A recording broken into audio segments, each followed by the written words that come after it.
Hello guys, in today's video I'm gonna show you how to turn on manage nickname on all settings on your account on Discord. Isn't quick. First click here, now click settings, and now click roles, and now click here, and now click permissions.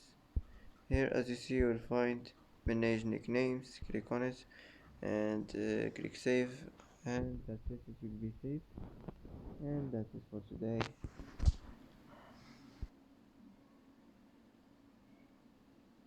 And that's it for today's video. If you like this video, don't forget to like and don't forget to subscribe. I hope this video is helpful for you, and thanks for watching until the end, and see you in the next video.